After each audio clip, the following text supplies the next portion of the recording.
Moros. Ikaw naman ang maligo mamaya. Oras na. Aroy! Ang saya-saya naman ni Moros. Oh. Ayun. Aroy. Aroy. Bilangan mo nga si Baby Moros. 1, 2, 3, 4, 5. Ikaw nga. Moros nga.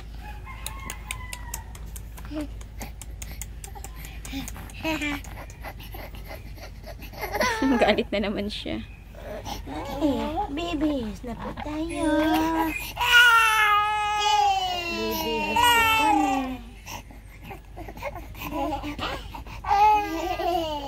Ika na, anak, be. Tutulog na siya. Aroy. Stress Nice ko yan, na. ang damit yan. Nice yan. Nice yan, ang damit. 3. Moros. Aroy. Pansin ni mama yan, ganun. Okay na? Ganun lang gusto niya. Oo daw. Okay na. Si Kuya Moros naman ang liligo. No? Kuya naman. Ha? Kunin ko muna yan. Ligaw mo si Moros. Para isang ligpitan lang. Pwede mo siya dito liguan. Para ilinis na lang dito yung yung tubig. Ano? Si Moros naman ang maligo. Ayan na. Tapos ng kumain. Ayan.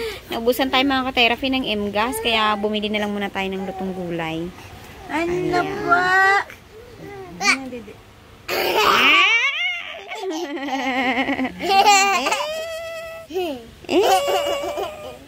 Oh, si Moros. Oh, maganda ang mood. Oh, nakikipaglaro si Moros. Oh, pogi-pogi naman ni Moros. Sabi mga Moros sa viewers mo, hello. Mahulog ka dyan, anak. Mahulog ka. Mo, hello. Malulusot ka dyan. Aray ko Sabihin mo. naman ate. Inakagat ka na sa pagpapadede. Hello. Bakit ba galit ang baby ko? Hello. Aray. Nandiyan na ikaw? Baby ko ay. Aray. Ay, nanggigil. Ang ganda naman ng mood ni Moros. Ang ganda naman ng mood ni Moros na yan. Aray. Hello ka nga. Hello. Kamusta po? Sabi mo nga, hello. Kamusta po? Aroy. Pogi-pogi naman ni Moros. Wow. Aroy. Pogi si Moros. Oh. Liguan na ikaw. Liguan kita. Tara, liguan natin si Moros. Dali, abang nagdidedi si baby. Ha, Moros? Liguan kita. Dali. Ay! Pogi naman yan ni Moros. Ay! Asayahin. Masayahin. Ba't masaya ka? Bakit masaya si Moros? Moros, ba't masaya ka? Kasi uuwi ka na sa Leyte. Agat na naman. Luko tong anak ako. Lakas dumede. Tayo mo, hehilain yan. Lakas dumede ni baby aso. Wala na madidi, kinagat mo na. Gigil ako kay Moros. Nanggigigil ako kay Moros. Ay, nagagat talaga tayo. Ayan. Nangasar talaga ng asyar. Shoes. Nangasar nga na aking baby. Ay, shoes. Kagat na naman yan. Na, mahilain na. Wala na kasi masyado madidi na. Wala ka ng gatas. Aray ko, nangagat na naman. Dapat sa'yo magatas, no? Madidi na kasi niya kanina. Nakadalawang didi na po eh.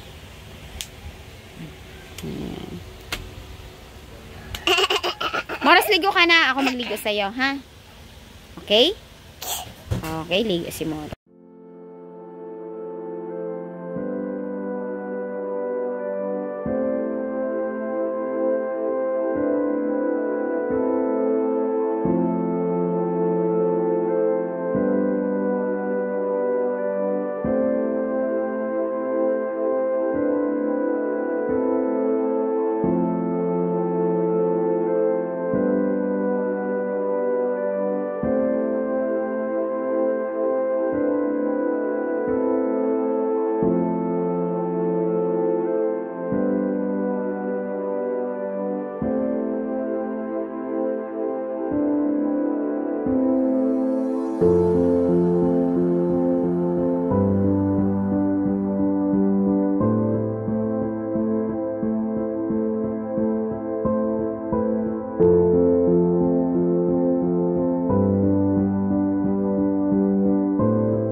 Yan, at natapos na nga mga ka-therapy. Magpaligo si Almira.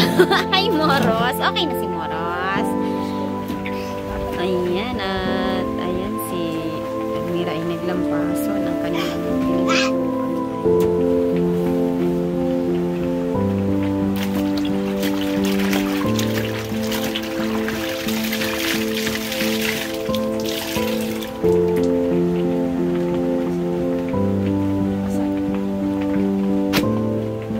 Tulog na ikaw, Moros.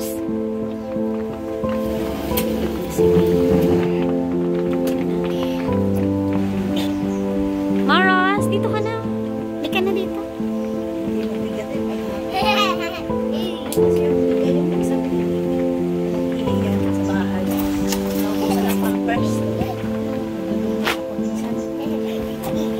Ay, huwag mo malig. Aroy. Sige, higa na ikaw dyan. Higa na ikaw. Buksan na natin yung ay, dahan. Buksan natin yung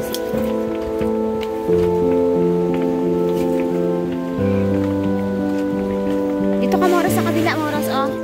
Moros, dito ikaw, oh, dito. Dali. Moros, dahan. Dahan ka na, kumalas sa baby na. Oh, yan, sige. Yan. Tulog na si Moros. Ano yan? Ana, press ka na. Press ka na si Moros. Nakakapag-arte si mama dahil sa baby ko na asikaso lagi. Yan ang inang lagi. Alaga mo na, hindi yung arte-arte. Ano bang gagawin sa arte-arte na yan? Bata mo na asikasyohin. Sarili ng anak ko. Ligo, bihis, laban, gatas.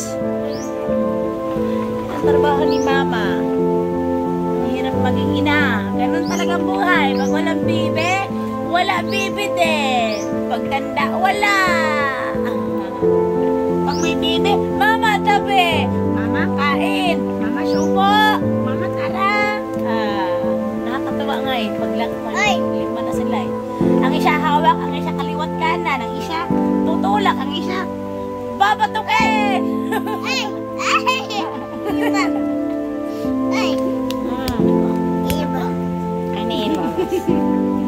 Nako, ang daming guguluhin doon pag uwilite. Lolo. Nandito si Ilocano. Lolo. Nandito ang Bicolano. Ay, lolo. Nandito ang mga Tagalog, lolo. Lolo. Ano naman ang apo kong Bisaya?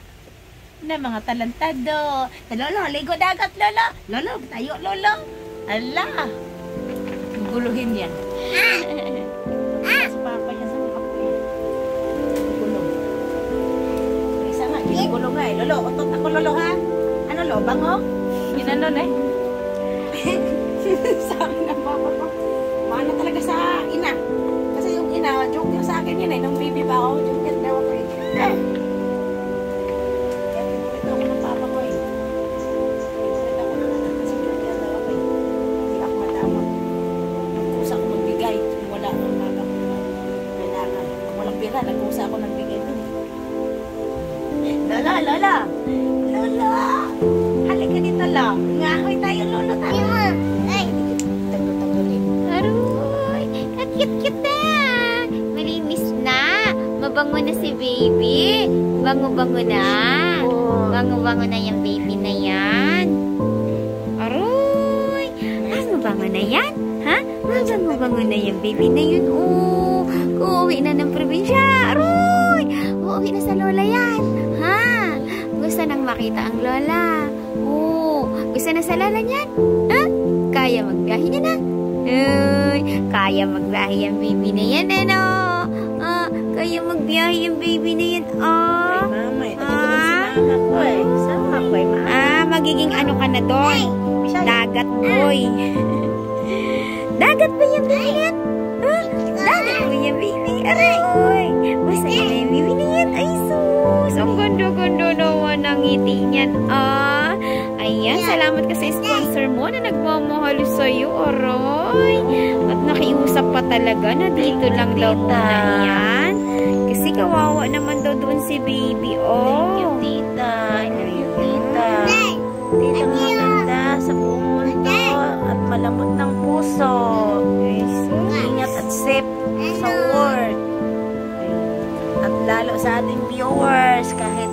ganon lang sila at ganon din kami. Love pa rin namin kayo lahat sa lahat. Diba? Kasi blessing yan ni Mama ang bibi. Wala tayong magawa. Nandito na sila. Lalakad na daw sila ngayon. Hindi na dumaan sa sanggol. Dumiretso sa matanda. Naghahabi. Uwi na talaga yung baby na yan. Uwi na talaga. Uwi na yan na. Uwi na? Ha? Uwi na? Uwi na si baby? Misa si Lola? Gusto na makita si Lola doon sa probinsya? Ha?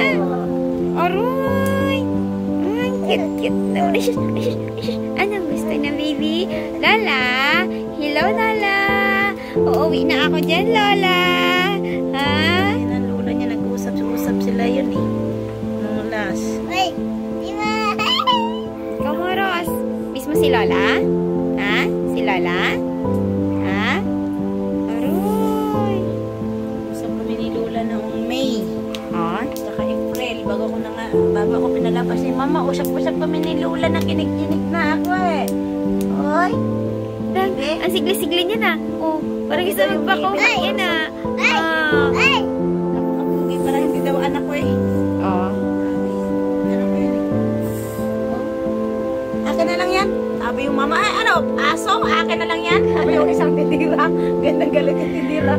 Ano na kapag, akala mo yun sa yung anak eh. Akin na lang yan. Kumano no? Nagulat ko anak paninda. Bibi pala ni Loro. Ay hindi po. Sabi ko ganun. Kahit nahirapan ako dala-dala ko nga sa pagkinda akin na lang. Ang hirap kaya papanganak na ko. Lahat ng gawain. Diyos ko. So, yan. Tulog na ang baby. Ang baby na mabait. Na masiyahin na bungisngis. Bungisngis ka? Bungisngis yung baby na yan eh. Pala tawa-tawa yan eh na. Para sa'yo yan. So, ayan. Maraming salamat po sa sponsor po nagmamahal sa mga anak ni Almira, kay Almira. At ayan po ay pinakiusap niya sa atin na dito temporary ang mga bata bago sila umuwi ng probinsya dahil nga po ang kanilang kalagayan doon sa bundok yan, di ba?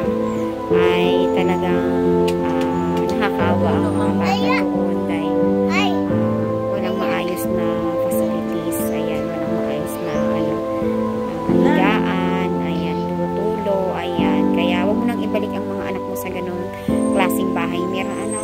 Ilagay mo sila sa mga ayos dahil hindi deserve ng mga bata na lumaki sa ganoong surroundings, no? So, ayan, makikita niya si Lola doon. Ayan, ayan mga ka-therapy. Abangan po natin mga preparasyon ni Almira. At siya po ay 100% na ba? 100% na gusto na pong umuwi. So, ayan, i-check natin ang mga patuloy na pag-care kila Almira habang andito. Ayan. At this time nga, mga ka-therapy ay wala ka ng balakid para maghadlang pa na ikaw ay umuwi, no? Hindi kagaya dati ang isip mo ay magulo. Tama.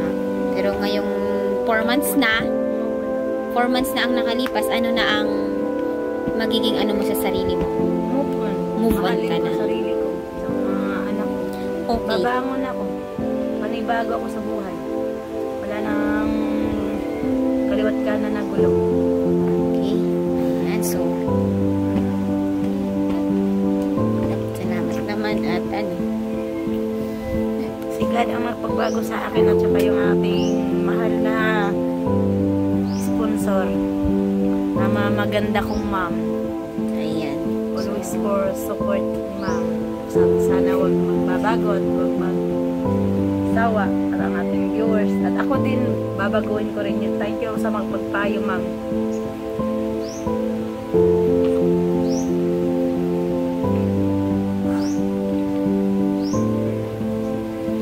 Ayan, at aasahan ko ang mga pagbabago sa buhay mo. Tsaka ating therapy pala. Maraming salamat sa pagtuloy namin at saka yung minsan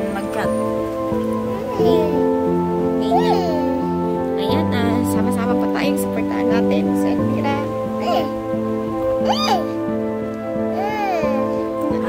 Alam ba't ako naiiyak? Kasi At lalo pa pala si Kuya Biko pala. kasi ang dami-dami pang dumaan sa'yo bago ka natauhan. Ang dami pa. Sana natuto ka na doon. Ayan, labis-labis po ang ating pasasalamat kay Idol Migo Tomas sa unang pagtagpo po kay Elmira. Siya po ang nauna na nakatuklas sa kalagayan ni Elmira. At ito po ay nasundan ni vendor's man at vendor's wife. Naging parte din po ng buhay ni Elmira at sa atin nga po ay sa atin siya mas naging komportable. Ayan. At ang layunin natin dito ay Tsaka si ano pala, sabi Virgie Ma'am Virgie Corvera. Ayan, naging parte po ng buhay ni Elmira. Sila Kuya Vlog, si Kuya Usaka Vlog. Ang dami pa lang naging parte no. Kaya napakarami mong taga-subaybay sa'yo. Siguro ay magiging masaya sila pag nakita nila ang pagbabago sa buhay. Ang nakita ng first si Kuya Usaka talaga, Baby Pasmoros. Nandun yung ano niya. Kay Usaka ka na galing? Hindi. Si Kuya Migo, pumunta talaga siya na pumasyal kay Baby Moros. Baby Pasmoros. So, ang desisyon mo na pag-uwi sa Leyte ay ang pagtultultok sa kahirapan dito sa Maynila. So, ikaw lang ang makakapagpabago noon. Katuwang mo ang mahal na sponsor. No? Dahil talagang mahirap talaga ano, wala ka talagang pira. Is ang pira talaga ang makapag-kilos sa'yo kung anong gusto mo umuwi, anong gagawin. Ayan mga ka-therapy, ang sponsor ni Elmira ay nagtatrabaho sa psychiatric hospital. At siya ay 12 years na po doong nanunungkulan at masyado po siyang very very sensitive niya dahil kaya niyang mag-psycho ng isang tao. At ayan po, labis-labis po ang aking pasasalamat sa inyo ma'am dahil kita nyo sa dami man ng mga nagagalit na sa mga naging desisyon ni Elmira ay ikaw po ay patuloy lang na nais pang tulungan si Elmira. Ayan, kaya Mir, asahan namin Mir ha, na ang hangad namin ay mapabuti ka, hindi ka na mahirap at magkaroon ng masayang buhay ang mga anak mo. Yun ay deserve nila. Yun ay obligasyon mo na ibigay sa kanila ang maayos na buhay at masaya. Hindi yung kung saan kali kayo, saan kayo matulog, hindi mo alam kung anong oras kakakain. So, hindi mo na yan mararanasan kung ikaw ay uuwi sa probinsya. Dahil ang alam ko ay patuloy kang tutulungan kapag nakauwi ka na ng probinsya. Ito po ay hangad ng mahal na sponsor para po kay Elmira. Dahil, ayan, umuulan na naman po ng malakas. Ayaw kang paalisin. Ayan. Bakit anak ko akong damit sa inyo short? Ang ating ulan. So, ayan. Short ni, ano ni mama, bihisan ni mama. Paano na Ayan, nakakabihis ka pa naman ng mga damit dito. Paano na Ay, mamaya pagligo mo, gamit ka ulit ng damit. Ayan.